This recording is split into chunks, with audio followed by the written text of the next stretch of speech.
Good afternoon, this is Jeff with Sewer Tech Northwest. Today we're at 2418 25th Avenue here in Forest Grove. Located at the front of the home here, we are just to the right of the doorway. We have a 3-inch ABS clean out as our point of access. And insert the camera and check the overall condition and serviceability of the sanitary sewer line. Currently have water running. And you zero the foot counter out right at the bottom of the clean out.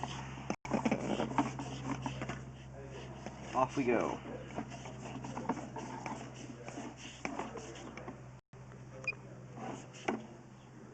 So you got some kind of, as far as I can tell, that's a test Y that's coming into there.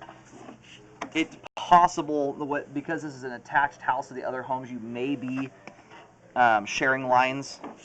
You'd have to check the HOA on that one. And then we transition here over to 3034, that I believe is 6-inch. We'll have a better look at that when the line's drained out. But that Y is coming in there right before the transition, which is a very common location to have a test Y, which is basically just a diagnostic tool that is used when the line is being installed and then it's capped off and never used again. It's sort of like a clean out, but it only gets used once.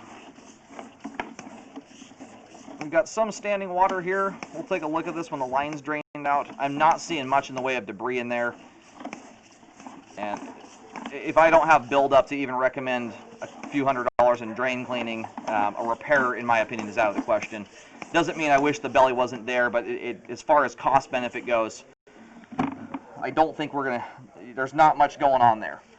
And bellies are the kind of deal that even humongous bellies, where your line's completely submerged, they all still take a particular storm of events to actually turn into a blockage or backup. And it's often when the homeowner is putting humongous amounts of stuff down the toilet at one time, balling their toilet paper up the size of a softball. The biggest problem is when people put grease, paper towels, tampons, and junk like that in the pipe.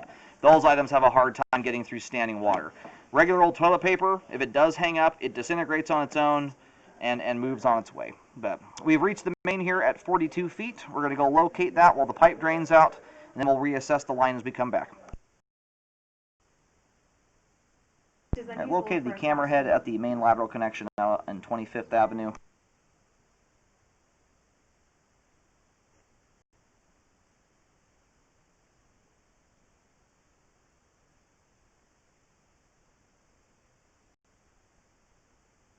At this point here, we are working with under 1/4 inches standing water, very minor, and you can see how clean the line is. There's the only thing that's even in the line, that tan stuff on the side of the standing water there, is a little bit of grease.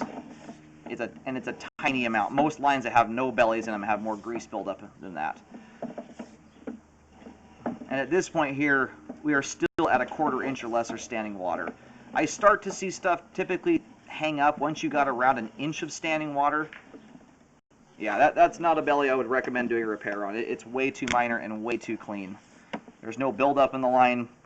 No evidence it has ever blocked or even come close to it. In my opinion, no repairs are needed, and there's certainly no drain cleaning needed here. The line is very clean. And the stuff that you can do things to help mitigate buildup from occurring, and that's basically just putting toilet paper down your line. And the biggest thing that leads to buildup is when people put grease and cooking oil down their sink. That stuff hits standing water, hardens up, and starts sticking to the pipe walls. And those are items that shouldn't be going down the line to begin with. If you're blocking that thing up there, it's by and large because you're putting a bunch of junk down the pipe that should not be going down there. In the world of bellies, that is a very minor belly. And that appears to just be a test Y connection. It's right before the transition, right where it should be. We're going to go ahead and reel the camera out of the line. We do have good flow to the main lateral connection. Both the ABS and PVC portions of the sewer line we have scoped here today both appear to be in good condition. The sewer line is functioning properly at this time. And your line here runs from to the right of the doorway, comes underneath the driveway, and then shoots out to the street. It ties right into the manhole that is directly out from the driveway.